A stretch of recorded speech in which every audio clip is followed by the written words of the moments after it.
नमस्कार, मैं हूँ आपके साथ आकांक्षा सिंह और आप देख रहे हैं न्यूज़ नाउ भारतवर्ष। इस समय हम इको गार्डन में हैं और इको गार्डन में आप यहाँ की तस्वीरें देख सकते हैं। यहाँ पे यूपी दिव्यांगों पर जो अत्याचार हो रहा है उसको लेकर के ये लोग धरना प्रदर्शन कर रहे हैं। इनसे जानेंगे कि ये लोग कहाँ से हैं और आखिर किन मुद्दों पर इनका धरना प्रदर्शन चल रहा है, क्या चाहते हैं ये लोग, कहाँ से हैं, क्योंकि आप लोग यूपी SSS के स्टूडेंट हैं। जी हाँ, मैं बहराइच से हूँ। मेरा नाम अभय प्रकाश जायसवाल है। और पहले ये आयोग हम लोगों से पीटी लेता है, उसमें सबको शॉर्टलिस्ट करता है, सारे दिव्यांग साथियों की कट ऑफ बनाता है, सबको दस्तावेज परीक्षण यानी डॉक्यूमेंट वेरिफिकेशन के लिए बुलाता है और फिर अंतिम रिजल्ट से उसमें दी गई कुछ ही श्रेणियों को सम्मिलित करता है और सारे जितने भी हमारे OH साथी हैं यानी कि ऑर्थोपेडिकली हैंडीकैप लोग हैं और पौनापन और सारी श्रेणियों को बाहर कर देते हैं। तो मेरी यही गुजारिश है और हमारी बातें आगे तक पहुँचे।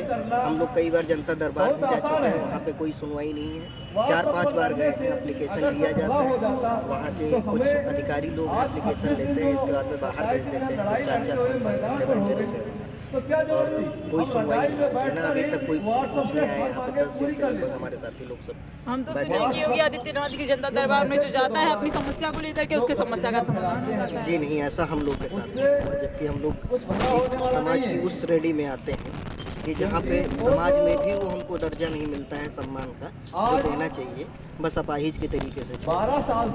तो हमें न्याय दिया जाए, जो भी इनका शासनादेश है वो बदला जाए और सारे दिव्यांग लोगों को नियुक्ति पत्र और ये क्या बोलते हैं उस श्रेणी में सम्मिलित करके दिया जाए। कड़ाके की ठंड है, 10 दिन से आप लोग धरना प्रदर्शन कर रहे हैं। भैया ये बताइए कि क्या लग रहा है आप लोगों को, सरकार आप लोगों की बातें मानेगी और आप लोग यहाँ क्या करने के लिए बैठे हैं? जनता दरबार क्या करने जा रहे हैं? अयोध्या जाइए, राम मंदिर बन रहा है। मैं सुधीर कुमार वर्मा सीतापुर से बोल रहा हूँ कि मुझे आयोग में बाहर कर दिए यूपी SSS से जो भी OH कैटेगरी गिनती पर थी उनको बाहर किया गया रिजल्ट से, जबकि पेट पास करवाया, लेखपाल का भर्ती आई उसमें फॉर्म भरवाए, उसको भी पास किए, क्वालिफाई किए, उसके बाद पूरा रिजल्ट आया तब भी डॉक्यूमेंट वेरिफिकेशन नहीं हुआ, उसके बाद बाहर कर दिए हमको। तो हमें सरकार से यही गुजारिश है कि हमारा OH कैटेगरी को सम्मिलित किया जाए, बिना रिजल्ट जारी किया जाए। तो इसीलिए तो बोल रहे हैं कि आप जनता दरबार के चक्कर क्यों लगा रहे हैं? अयोध्या में राम मंदिर बन रहा है, काशी कॉरिडोर बन चुका है, अब मथुरा की बारी, मथुरा बन रहा है, तो आप लोग उसमें क्यों नहीं चाह रहे हैं? वहाँ जा करके बैठिए, वहाँ जाएंगे तो आप लोग देश तरक्की करेगा। उससे हमारा क्या फायदा होगा? हम तो दिव्यांग हैं ना, हमारे समाज में कोई इज्जत कर रहा है ना यहाँ पे। हम सोच रहे हैं एक जॉब मिलेगी तो उससे हमारा समाज में भी स्तर बढ़ेगा और हमें मंदिर मस्जिद से क्या फायदा मिलेगा? उससे पब्लिक को फायदा क्या होगा? उससे जॉब मिल जाएगी क्या? हमारा पेट भरे जाएगा। जी, और सरकार तो कह रही है ना, सब लोग कह तो रहे हैं कि भाई मंदिर बन रहा है, रामलला अपने घर पे 500 साल बाद वापस आ रहे हैं, देश आगे बढ़ेगा, देश तरक्की करेगा, पर्यटन स्थल बनेगा, बाहर देश विदेश से लोग आ रहे हैं। उससे कोई फायदा नहीं होगा जब तक हम लोग कल्याण नहीं होगा। तो देश विदेश से क्या फायदा जब आप पब्लिक यहाँ परेशान है? हम दिव्यांग भाइयों को कहीं भी जगह नहीं मिल रही तो हम क्या करें? नौकरी से कोई क्या, नौकरी के अलावा कुछ नहीं हो सकता। लेकिन ये सब गवर्नमेंट कुछ नहीं करने वाली है, बस ऐसे बस बोलती रहती है, यहाँ से वहाँ भगाते रहते हैं, ना कोई कुछ सुन रहा है ना कोई कह रहा है। क्या करेंगे? कहाँ से हैं आप? जी, मैं नागेंद्र कुशवाहा हूँ, कुशीनगर से हूँ। क्या उम्मीद दिखाई पड़ रही है? 10 दिन से आप लोग इतनी कड़ाके की ठंड है, बैठे हुए हैं आप लोग खुले आसमान में, आसमान के नीचे, यहाँ पर ठंडी वंडी नहीं लग रही है? ठंडी तो सबको लग रही है। हम लोग यहाँ पे हम लोग इको गार्डन में बैठे हुए हैं। जब भी 5 बजे तक हम लोग को बाहर कर दिया जाता है, हम लोग रोड पे सोते हैं, रोड पे ही खाना पानी सब रहता है। आप कह रही है राम मंदिर के बारे में, भगवान जब श्री राम जी जब थे अपना वो राजपथ चला रहे थे तो वो क्या किए थे, अपना वेश बदल के और वो गए थे जनता के मतलब हाल चाल लेने के लिए कि हमारी जनता खुश है कि नहीं। उस समय पे वो था। इस समय हमारे योगी जी हैं, उनको मतलब आने की कोई आवश्यकता नहीं। हम लोग खुद जा रहे हैं मिलने के लिए, 4-5 बार जा भी चुके हैं, फिर भी हम लोग को नहीं मिलने दिया जा रहा है। सचिव जी ले लेते हैं वो अपना लेटर, उसके वजह से कहते हैं चलो तुम्हारे बारे में कुछ सोचा जाएगा। आज 4-5 बार हम जा चुके हैं लेकिन उसके बारे में कुछ हम लोग नहीं मिला। तो हम क्या माने कि अयोध्या स्थापित हो रहा राम मंदिर, तो उससे हम लोग को कुछ होगा। ये बताइए, वोट नहीं देते हैं क्या आप लोग? वोट नहीं देते हैं क्या? वोट तो देते हैं फिर भी वो सुनता ही नहीं कोई हमारा। हम जाते हैं तो हम लोगों को बाहर कर दिया जाता है कि तुम लोग काम करने लायक ही नहीं हो। तो हम काम करने लायक नहीं तो यहाँ तक कैसे आ गए हैं? हमने कह दी परीक्षा पास कर। वोट लेने के टाइम पे तो आप लोग काम करने के लायक होते हैं। हाँ, तब काम करने लायक होते हैं, उसके बाद नहीं होते हैं। हम जब काम करने लायक होते हैं तो हमें बाहर कर दिया जाता है। और हम ये कहते हैं अयोध्या बनाओ, मंदिर बनाओ, मस्जिद बनाओ, हमें उससे कोई मतलब नहीं है। पर हमारी भी कुछ सुनी जाए, जो हम लोग अपनी घर वालों के कुछ सहयोग बन सके। घर वाले हमारे कब तक बोझ बने रहेंगे, हम उनके ऊपर बोझ कब तक बने रहेंगे, वो कब तक खिलाएंगे हमें। क्या लग रहा है, कोई उम्मीद दिखाई दे रही है? क्योंकि 10 दिन बीत गए, 10 दिन से आप लोग धरना प्रदर्शन कर रहे हैं, कुछ लग रहा है कि आप लोगों का कुछ हला भला होगा, सरकार आप लोगों की बात सुनेगी? अब पता नहीं सरकार सुनेगी नहीं सुनेगी, लेकिन हम जब तक नहीं जाएंगे, जब तक यहाँ से हमारी सरकार सुनेगी नहीं, तब तक हम यहीं बैठे रहेंगे, चाहे यहाँ कुछ भी हो जाए हमारा। कितने लोग? करीबन हम लोग 80 के आसपास हैं। अभी भी इतना लोग हम लोग यहाँ पे हैं और लोग गए हैं बाहर मिलने के लिए कई जगह, जैसे पक्ष और विपक्ष, राजस्व में, उसके बाद से यूपी ट्रिपल के पास लोग जा रहे हैं। वहाँ पर हम लोग गए थे, वहाँ पे सचिव जी बोले थे कि तुम लोग इसमें अयोग्य हो, ये भर्ती जो भी हम लोग की 188 सीट खाली है, अगली भर्ती में शिफ्ट किया जाएगा। मैडम ये है कि जब हम लोग इस समय हर प्रक्रिया से गुजर चुके हैं, जैसे प्री कर लिए, मेंस कर लिए, डॉक्यूमेंट वेरिफिकेशन हो गया है, तो हम लोग इस समय अयोग्य घोषित हो गए हैं। क्या हम लोग 2-3 साल के बाद से अगर भर्ती आ रही है तो हम लोग उसमें कैसे योग्य हो जाएंगे? तो वो हम लोग को मतलब फिर से देने के लिए कह रहे हैं। अब इसके बाद से हम लोग यही है कि जब तक हम लोग का नियुक्ति पत्र या मतलब हम लोग के बारे में सोचा नहीं जाएगा, ये नियुक्ति पत्र नहीं देंगे, तब तक हम लोग नहीं जाएंगे यहाँ से। तो यहाँ धरना प्रदर्शन, एक बात बताइए कि यहाँ पे धरना प्रदर्शन आप लोग कर रहे हैं, धरना प्रदर्शन करने से कोई ये इस प्रॉब्लम का आपके सॉल्यूशन निकल जाएगा? आप लोगों को लग रहा है कि अब ये प्रॉब्लम इससे खत्म हो जाएगी धरना प्रदर्शन करने से? देखिए मैम, मैं अभी क्या हूँ कि लखनऊ आया हूँ, योगी जी की वजह से आया हूँ, योगी जी के लिए आया हूँ। अभी जैसे पुलिस भर्ती में उन लड़कों के हित में उन्होंने 3 साल एज बढ़ा दी, तो मैं ये सोच के हम लोग आए हैं कि अगर हमारी बात पहुंचेगी योगी जी तक, हम लोग विकलांग हैं वो जरूर सुनेंगे, जरूर हम लोगों के बारे में भी सोचेंगे। तो आप लोग 10 दिन से धरना प्रदर्शन कर रहे हैं, इतने बार जनता दरबार में आप लोग बता रहे हैं, आपके साथी बता रहे हैं कि जनता दरबार में गए, तो योगी जी के कानों तक आप लोगों की बात पहुंची नहीं क्या? मुझे लगता है ऐसा हो सकता है कि जैसे जनता दरबार में हम लोग जा रहे हैं तो अधिकारी हमारी बात सुन रहे हैं, लेकिन योगी जी तक बात नहीं पहुंचा रहे हूँ, ऐसा हो सकता है। लेकिन मुझे नहीं लगता, अगर योगी जी को पता होगा तो वो इतने इंसेंसिटिव कोई हो सकता है कि विकलांग मर रहे हैं और वो ये नहीं सोचे कि इनके लिए भी कुछ करना है। हमें कहाँ जगह मिलती है? अभी पुलिस भर्ती आई है 60,000, उसमें हमें लिया नहीं जाएगा। 8,000 पर लेखपाल के सही लड़कों को दे दिए, हमें कहाँ जगह देगी सरकार? हम सबसे पिछड़े हैं, नौकरी की सबसे ज़्यादा ज़रूरत हमें है, हमें अनदेखा कर रही है सरकार। समाज में इसका चुनाव आ रहा है, जितने भी पार्टी वाले हैं सब पीडीए का मुद्दा उठा रहे हैं, पिछड़ा दलित और अल्पसंख्यक का मुद्दा उठा रहे हैं कि हम पिछड़ों को आगे बढ़ाएंगे, हम दलितों को और अल्पसंख्यकों को आगे बढ़ाएंगे। तो आप लोग भी तो आते हैं, आप लोग भी तो देश के नागरिक हैं, आप लोग देश के नागरिक नहीं है?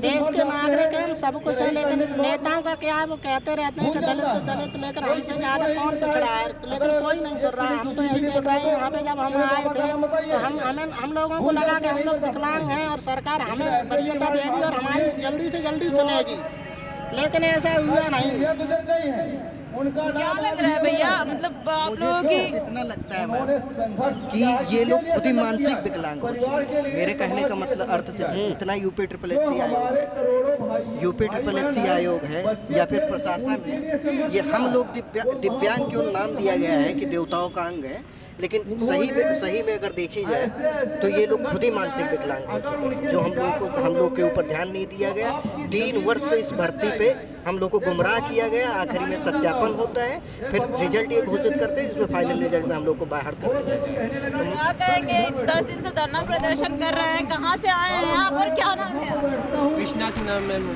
चंदौली जिले से आए। धरना प्रदर्शन कर रहे हैं, मंदिर बन रहा है, राम मंदिर बन रहा है, मंदिर में जाइए। हम लोग का 188 सीट रिक्त किया गया है। 3 साल से हम लोग मेहनत किए, पढ़ाई किए, परीक्षा दिए, घर परिवार से लेके वेरिफिकेशन हुआ।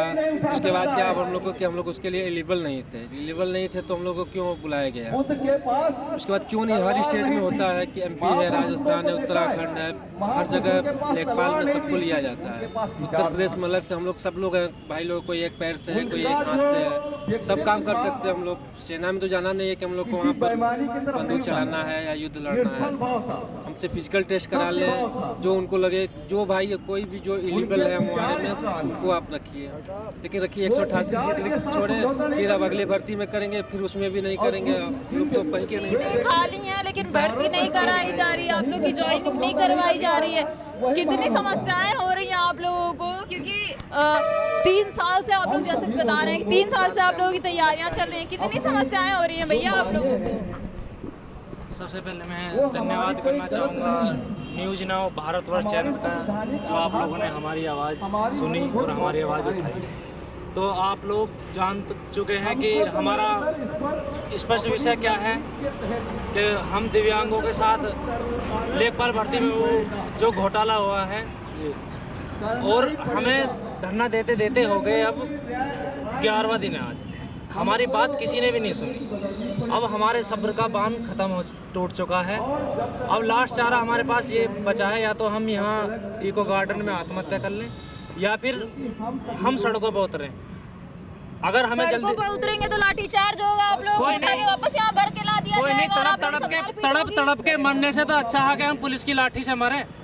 शासन देखेगा तो सही कि इस योगी राज में जहाँ सबको न्याय मिलता है कि भाई न्याय होगा न्याय होगा, जब यहाँ न्याय होगा तो और कहाँ होगा।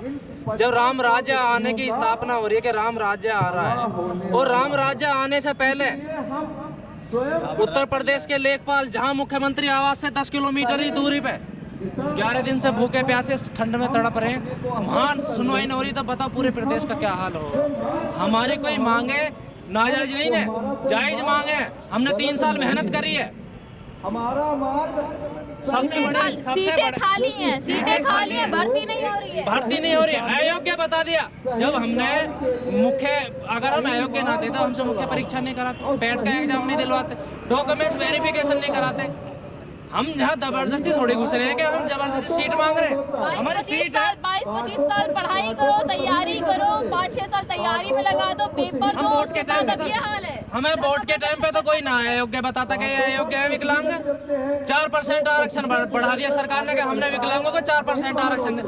हाँ, हमारा पुराना जो 2% है उसे भी खा के 4% बढ़ा के, जो हमारा 4% था वो 2% है, उसे भी खा के 4% कह के। तो इससे बड़ा अन्याय क्या होगा। सबसे बड़ा अन्याय कर रहा हमारे साथ जो हमारा विभाग है, दिव्यांग कल्याण विभाग, हमारा खुद मंत्री नहीं सुन रहा। आंखों पे काली पट्टी बांध कर कान में रुई दे के लौट रहा। अरे एक दिन हमारी तरह फुटपाथ पे सो के तो दिखावे कि कैसे विकलांग पड़े। जिस डिपार्टमेंट के नाम का खारा है, लाल बत्ती लगाए घूम रहा, एक बार उन्हें तो आके देखे। जो हमारा विभाग बना हुआ दिव्यांग सशक्तिकरण विभाग, वो नहीं सुन रहा हमारी। जो हमारे नाम की तनख्वाह ले रहे हैं जो अधिकारी हैं कि हम दिव्यांग सशक्तिकरण विभाग के हैं। बताइए कि आप लोग जनता दरबार में गए थे, मुख्यमंत्री योगी आदित्यनाथ जो हैं जो कहते हैं कि हम जो है वो लोगों के गरीबों के मसीहा हैं, हम लोगों को रोजगार दे रहे हैं, इतनी करोड़ भर्तियाँ निकाल दी, ये कर दिया वो कर दिया। तो कभी मुलाकात हुई आप लोगों की, या फिर क्या कहा उन्होंने? क्या सबसे बड़ी बात है मैम, मुलाकात की तो बात ये है, जब तक हमारी बात मुख्यमंत्री तक नहीं पहुंचेगी, जब तक हमारी बात सुनी नहीं जा सकती। हम भाई आप लोग धरना प्रदर्शन कर, मैं पूछ रही हूँ, आप लोग धरना प्रदर्शन कर रहे हो 10 दिन से। आप लोगों ने बताया आप जनता दरबार में भी 4-5 बार गए, तो आखिर आप लोग जनता दरबार जा रहे हैं तो मुख्यमंत्री तक आपकी बात क्यों नहीं पहुँच रही? क्यों अधिकारी पहुँचा नहीं रहे? शासन के अधिकारियों की ये सब मिली भगत है, ये सब गोलमाल कर रहे हैं हम, क्योंकि ये जो घोटाला करा है इन्होंने करा और अपनी गलती मान रहे हैं। अपनी गलती ये लोग मान रहे हैं। यही लोग हमारी बात माननीय मुख्यमंत्री जी तक नहीं पहुंचने थे। जिस दिन हमारी बात माननीय मुख्यमंत्री जी तक पहुंचगी या हमारी मुलाकात होगी, हमारी समस्या का समाधान उसी दिन हो जाएगा। जब सब लोगों को न्याय मिल रहा है, हमें मिलेगा। पर ये अधिकारी लोग हमारी बात को वहाँ तक नहीं पहुँचाने दे रहे, बस यहाँ आते हैं और हमारी लिखी बात लिखी कापी में कि भाई हाँ आपकी बात पहुंचाते हैं, कोई नहीं पहुंचा रहा। हम कल भी बुलाया कि आपकी बात माननीय मुख्यमंत्री जी से कराएंगे, चलो, लेकिन वहाँ कोई नहीं। अधिकारी मिले, ज्ञापन लिख लिया, कह देते कि अरे आपकी भर्ती हो गई, आप लोग तो खामे खा। अरे हम खामे खा नहीं लौट रहे, हमारी मांगे जायज़ है। जब तक हमें न्याय नहीं मिलेगा हम यहीं पड़े रहेंगे, सड़कों पर मार्च निकालेंगे, काले झंडे दिखाएंगे, विधानसभा का घेराव करेंगे, मुख्यमंत्री आवास का घेराव करेंगे, चाहे हमें पुलिस की लाठी क्यों ना खानी पड़े। यहाँ तड़प के मरने से तो बढ़िया है एक बार पुलिस की मार से ही मर जाए। उम्मीद दिखाई पड़ रही है, लग रहा है नहीं, उम्मीद है जब हमें न्याय मिलेगा। हम 10-11 दिन से धरना प्रदर्शन कर रहे हो, आप लोग कड़ाके की इतनी ठंडी है, आप लोग धरना प्रदर्शन कर रहे हो।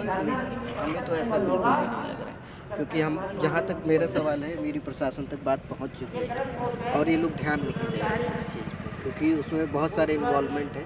काफ़ी विभाग अपनी ही पेन से फंस रहे हैं। उन लोगों का शासनादेश है या ऐसी कुछ चीज़ें उन लोगों ने प्रावधान बना के रखा है जिससे हम लोग को बातें नहीं सुन पाते। तो मेरा सवाल बस इतना है कि अगर ऐसा कुछ था तो हमें पीईटी के एग्ज़ाम के बाद एलिजिबल ही क्यों किया मेंस एग्ज़ाम के लिए। और ऊपर से आप बोल रहे हो कि दिव्यांग के 188 पद खाली है, तो जो लोग योग्य हैं उनको ले लिया जाए कोई मापदंड रखकर, और हमारी बातों को देख आगे सकते हैं आप कि जिस तरीके से इन लोगों का कहना है कि 188 सीटें जो हैं वो खाली हैं अभी भी भर्ती के लिए, और बावजूद इसके जो दिव्यांगों को जो आरक्षण देने की बात सरकार 2% से 4% कर चुकी है, बावजूद इसके यहाँ पर लोग धरने पे बैठे हुए हैं और 80 के आसपास आप लोग हैं धरना प्रदर्शन कर रहे हैं। 80 के ऊपर ही तो 80 के आसपास लोग जो है वो धरना प्रदर्शन कर रहे हैं। 10 दिन से ऊपर हो गया जिनको धरना प्रदर्शन करते हुए मुख्यमंत्री दरबार जाते हैं, वहाँ जाके अपनी समस्या को बताने की कोशिश करते हैं, लेकिन वहाँ पे कुछ अधिकारी जो है वो उनसे मिल लेते हैं, इनसे इनका ज्ञापन ले लेते हैं और वहाँ पर से इनको भगा दिया जाता है। कड़ाके की ठंड है, धरना प्रदर्शन इनका लगातार चालू है। सड़कों पर अभी मार्च निकालने के लिए बोल रहे हैं, काली झंडी दिखाने के लिए कह रहे हैं, लेकिन इनको उम्मीद अभी भी है कि योगी आदित्यनाथ जो है, अगर योगी आदित्यनाथ तक इनकी बात पहुंच जाती है तो सीएम इनकी ऊपर इनकी जो समस्या है उसका समाधान निकालेंगे।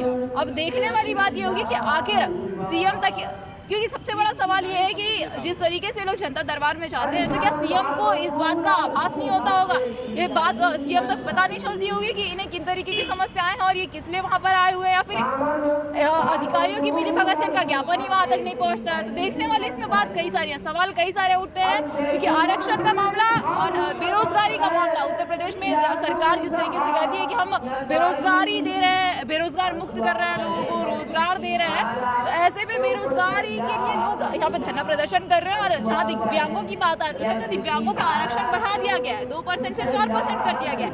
बावजूद इसके अभी तक इन्हें जो है इनका हक, इनकी नौकरी इन्हें नहीं मिल रही है।